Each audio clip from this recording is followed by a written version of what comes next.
After being abandoned by her boyfriend, she, 7 months pregnant, secretly lived in a Walmart store for weeks. Every night, before the store closed, she would hide in the restroom, waiting for everyone to leave, then secretly sneak out. Despite being pushed into such a desperate situation, she never lost hope. She'd flip through parenting magazines from the store, learning how to do pregnancy exercises. When hunger hit, she'd grab snacks off the shelves. After eating, she'd use the store shower and soap to clean up, and the camping gear section became her bed. To make sure she didn't oversleep and get caught, she set 5 or 6 alarms. Before the staff arrived, she'd carefully put everything back where it belonged. Then, she'd sneak into the storage room, wait for the store to open, and slip out, walking out like a customer. The town's park was her only escape. She wasn't a greedy or lazy person. Life just forced her into this situation. She kept track of every penny she spent at the store, hoping one day she could repay it. This girl's name was Novalee. Her dad passed away when she was 5 months old, and at 5, her mom abandoned her. This left her terrified of the number 5, believing that all misfortune came from it. So, she found a boyfriend named Willie, who was 8 years older. Although Willie didn't bring any bad luck, he did bring a child. Willie was chasing his unrealistic dream of becoming a pop star. He bought a second-hand car for $80, planning to drive to another state. Novalee made sure the car's license plate didn't have the number 5, thinking that if it didn't, no bad things would happen on the road. But what awaited her on this journey was yet another abandonment. Growing up without love, Novalee couldn't see that Willie didn't really care for her. His attitude toward her was cold, sometimes even mocking her to her face. Wake up! You sound like a damn pig! Jesus, what the hell's the matter with you? And where are your shoes? He blamed her for losing the shoe, but didn't care at all that she had taken off her sandals because her feet were swollen from the pregnancy. Novalee, feeling guilty, tried to make Willie happy, so she took his hand and placed it on her belly, letting him feel the subtle, magical heartbeat of the baby. Feel that little bump, bump, bump? That's where the heart is. Couldn't prove it by me. Willie's indifference made Novalee feel a little sad, but soon she spotted a Walmart not far away. She urged Willie to stop so she could buy a pair of slippers. After a lot of pleading, Willie finally tossed her $10, grumbling as he called her a troublemaker. As usual, Novalee ignored him and went into the store to pick out the slippers. When she went to pay, she was shocked to find that the change was exactly $5.55. A sense of dread suddenly hit her.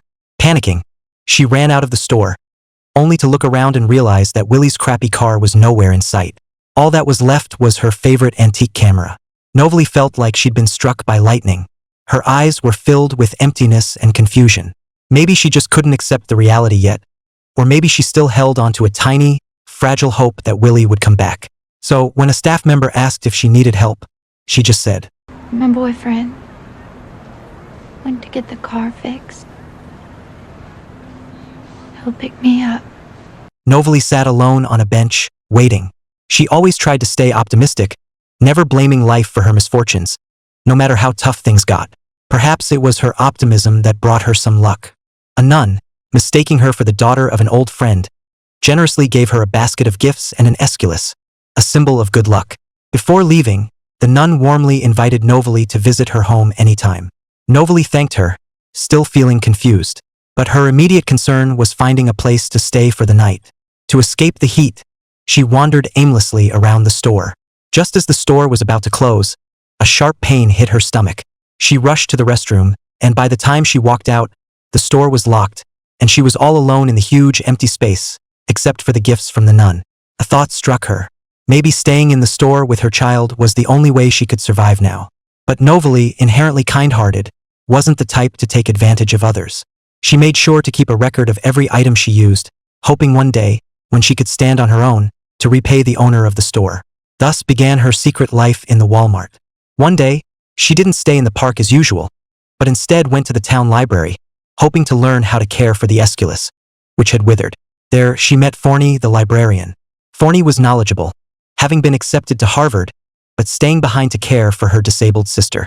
Neither of them knew it yet, but this meeting would change both their lives. Forney explained that the esculus was an outdoor plant and suggested Novalee plant it in the garden. Following his advice, Novalee visited the nun's home and sheepishly admitted she hadn't been able to care for the plant properly. The nun, despite realizing she had mistaken Novalee for someone else, didn't hold it against her. She welcomed her with warmth and kindness, even planting the Aesculus in the garden together. For the first time, Novalee felt the warmth of a family and the kind of motherly love she had never experienced. She longed for a family like that, but she couldn't stay long. She had to return to the store before it closed. That night, a heavy rain fell. As usual, she curled up in bed, but suddenly, a sharp pain surged through her body. She quickly realized she was about to give birth. Despite preparing herself mentally for this moment, the panic overwhelmed her as the pain hit in waves.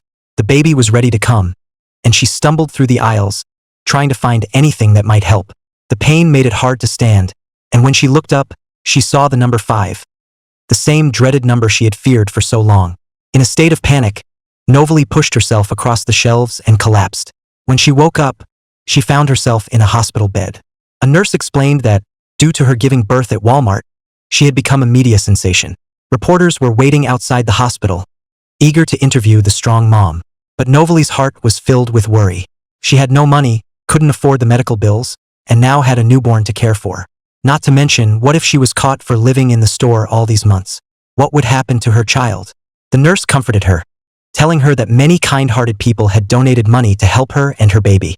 Even more touching, the store owner had forgiven her for her past actions and promised her a job once she recovered, offering her and her child a stable future. Then Novalee learned that it was Forney who had saved her the previous night. He jumped through a plate glass window to deliver your baby. Don't you remember? That was him? Through careful observation, Forney had noticed something was wrong and followed her to the store. There, he discovered that Novalee was homeless and had witnessed the moment she collapsed. During her stay in the hospital, Novalee received letters from all walks of life. Some were filled with encouragement and support, while others questioned and criticized her for having a child out of wedlock. But these voices didn't shake her unwavering love for her child or her hope for the future. Then, just when she least expected it, fate dropped a bombshell. One day, an unexpected woman showed up, her birth mother, the same woman who had heartlessly abandoned her when Novalee was 5 years old.